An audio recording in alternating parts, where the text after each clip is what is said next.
after the event. So, now it's time to zoom in and look at the project development in each of the Baltic states. I'm glad to introduce this next session with representatives from the 3 national implementing bodies: Rail Baltica Estonia, Eiropas dzelzceļa līnijas, and LTG Infra. First, I invite to the stage Mr. Anvar Salomets, Chief Executive Officer at Rail Baltica Estonia, to present the project progress in Estonia.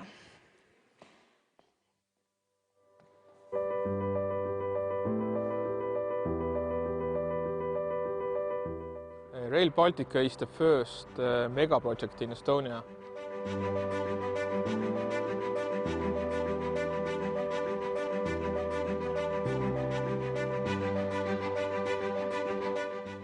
This project sets very high demands for all parties. So far, the cooperation with client has been very good.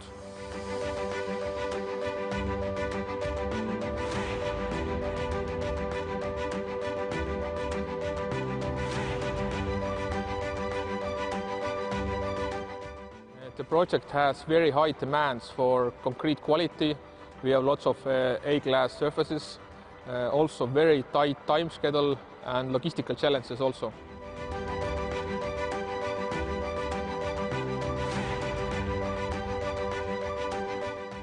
I'm quite sure that every construction company wants to be part of it.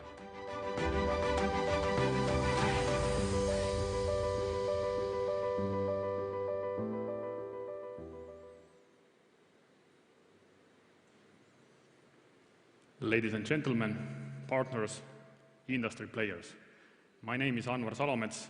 I'm the CEO of one of the implementing bodies who is responsible for implementation of the Rail Baltica project in Estonia.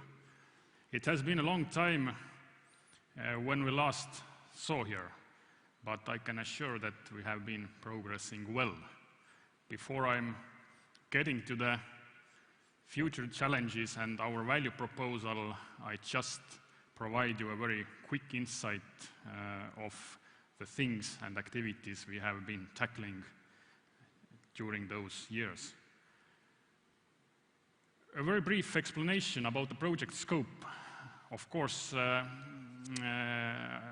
is the main line, the biggest portfolio in our portfolio. There are the international passenger terminals, I would say fabulous, with a fabulous architectural design.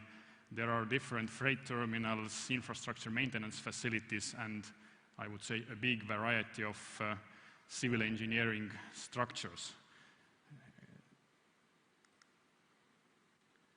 The status quo.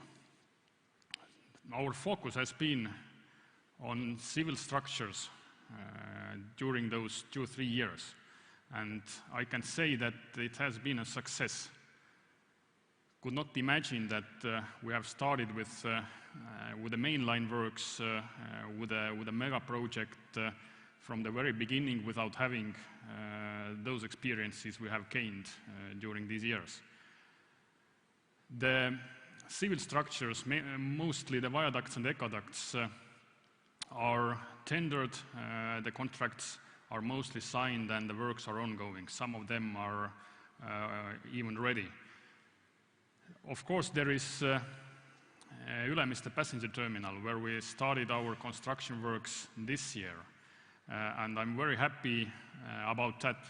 This is the landscape terminal, or one of them in Estonian territory, where the Rail Baltica journey starts, where the Rail Baltica user experience will start.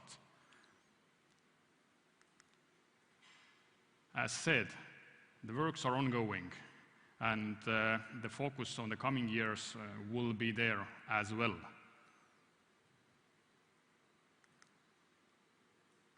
On the coming months, there will be different tenders, particularly in Ülemiste, and of course the terminal building itself.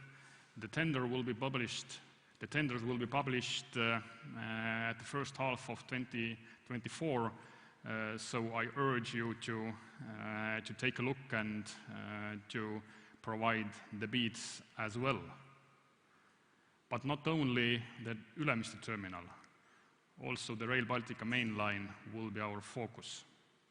There are ongoing tenders, 3 sections, approximately 20 kilometers, where the bids have been opened already or will be opened on the coming weeks. There will be approximately 50 kilometers of additional main line to be procured, and the tenders will be launched already at the end of this year. So in total, I would say that 1/3 of the main line on Estonian territory will be contracted during half of a year. So on the next half of 2024, 1/3 of the main line construction works are already started. Before going to the future challenges, I just want to take your attention for one certain topic, the lessons learned topic. What useful we have gained so far, what we think is positive and can be taken with us before starting those, I would say, massive tenders, and what are the challenges and aspects we have to consider very carefully and make our best not to make them happen once again. Of course, investments front-loading. I explained the civil structures portfolio, those viaducts and aqueducts. It has been a useful learning curve for all the parties, for the industry players and for us, of course, as well. And not only in terms of the money, but also in terms of procedures, in terms of understanding, in terms of getting a smooth understanding between the parties. Optimization of the engineering solutions, optimization of the designs, this has been a real value as we actually face quite a strong push in terms of the budgets. So we really need to challenge also the budget, and this is one of the measures which has been a great success so far. Prerequisites for starting the construction works, the real construction works. It's not only the contract signing, but different enabling works have to be carried out. Also, a detailed technical design has to be approved. We have faced, of course, a lot of challenges, but what I want to emphasize is that we cannot start the real construction works without having those TTDs in place, approved and followed. Otherwise, I would ask how we will share the associated risks, who will pay for the additional costs. Documentation of the construction works, very simple. You will follow the design, you will make it, you will declare it as an as-built, and you will get the money, as simple as that. So money reaches the economy faster when things are done properly. And of course, environment, implementation of the environmental requirements. The use of secondary materials has been a success story and will be in the future, I can assure. But what hasn't been introduced yet is the environmental management plans. This is how we actually consider the environmental aspects even in a more detailed manner.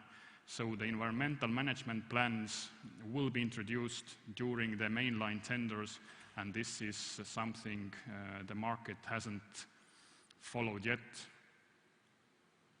But still, the biggest challenge is the timing in different aspects. First, understanding the market. When, how, and when and how we should organize the tenders and which strategies we have to choose.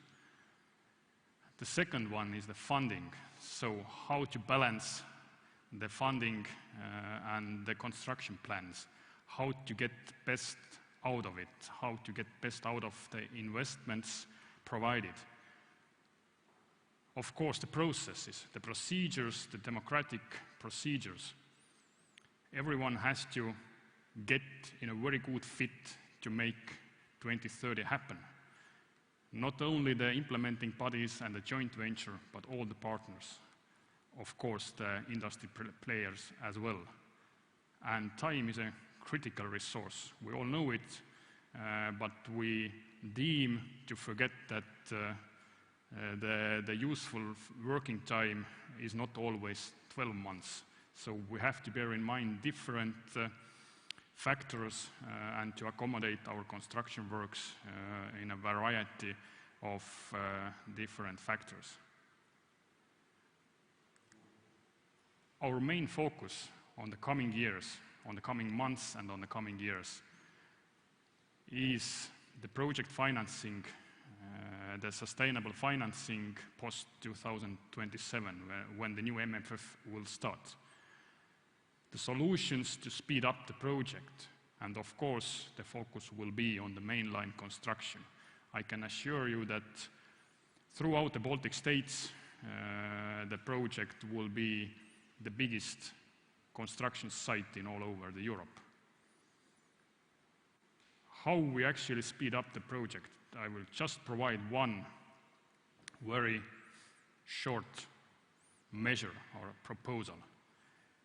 We need to change the procurement strategy rapidly, so the alliance will be the strategy, otherwise we cannot compile the task by the end date.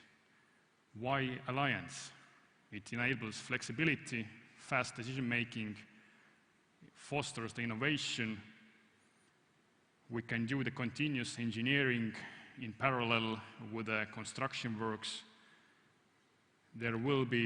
Most probably there will be no arguing in between the partners where we waste a lot of time. And last but not least, the maturity can be achieved faster. The maturity can be shown even faster in terms of or before opening the new MFF. This is one example how the alliance packages will be compiled.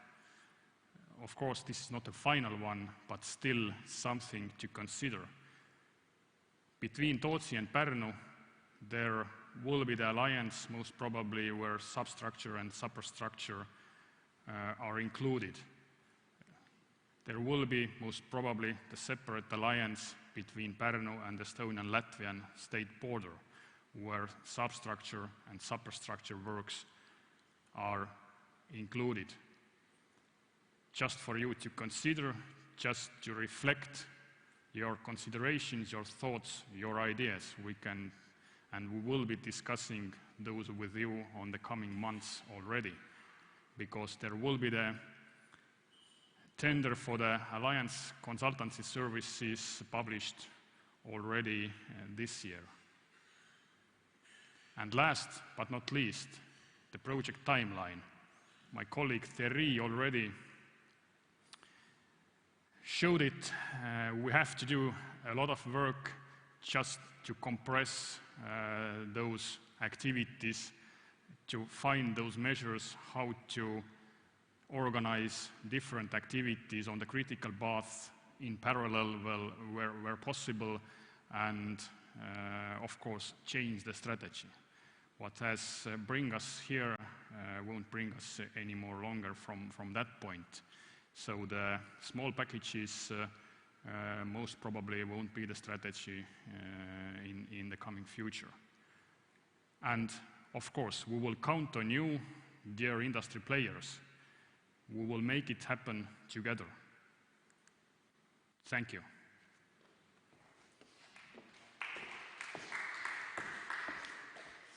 Thank you, Anvar. So we have a few questions that came in, and some specifically addressed to you. Let's start with an anonymous one.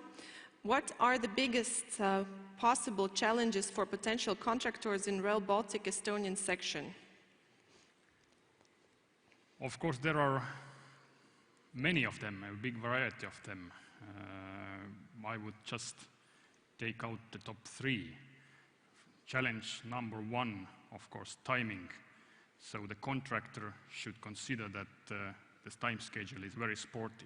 So it needs that the parties provide the innovation, the solutions, engineering solutions, which are already optimized, so the time schedules can allow us to put different activities in parallel. That's the first one.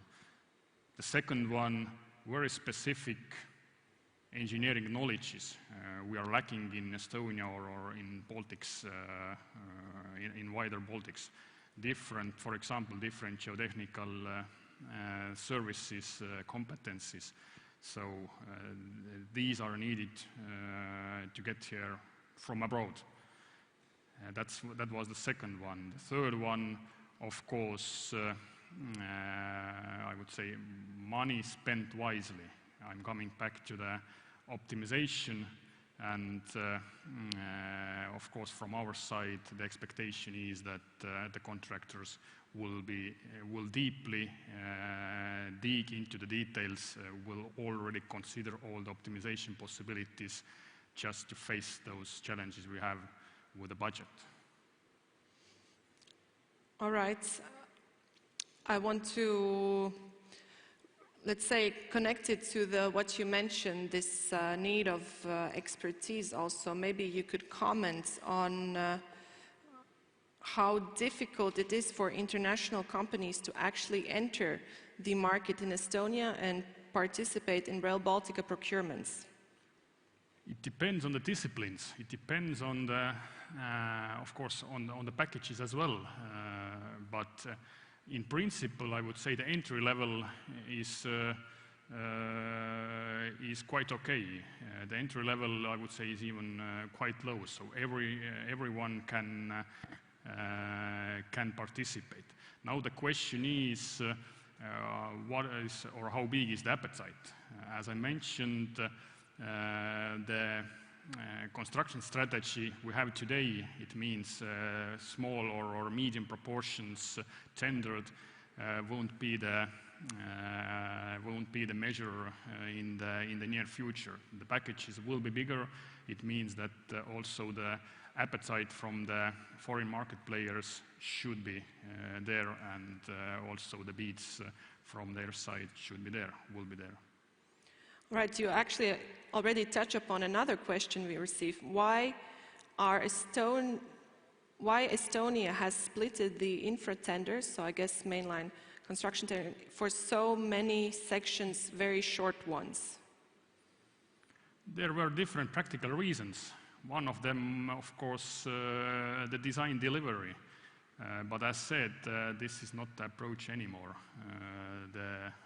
The next packages will be bigger. Very good. And when we speak a lot of international expertise and need to increase capacity, however, a very legitimate question is, what about locals? You bring in international companies, but are you giving enough work to locals? Locals will be there anyway. Otherwise, the works cannot be performed on time. So the locals won't be left somewhere aside, but they are still part of the tenders. And as one of the measures will be the alliance model, it already acquires different parties and then different teams to be available. All right. One last question? Yeah. Let's do it. So, question for Anvar. How is the crossing of the Rama bog seen? Is there a connection from Tallinn to Pärnu in the works by 2028 or by 2029 at the latest? It was Rama bog, yeah? Mispronounced? No. All right. Greatly pronounced. Rama bog is, of course, the challenge for the engineers, not only for the local engineers, but for the foreign engineers as well. The solution is already designed. It means that we can start with the construction tenders, and we will start next year. Whether to open the section Tallinn-Pärnu, between Tallinn and Pärnu for operations before 2030, I would say this is up to the political decision. From the technical perspective, of course, it's doable. The question is whether it's reasonable and whether politicians acquire that. Thank you. Thank you. So, you are free to go. Thank you very much.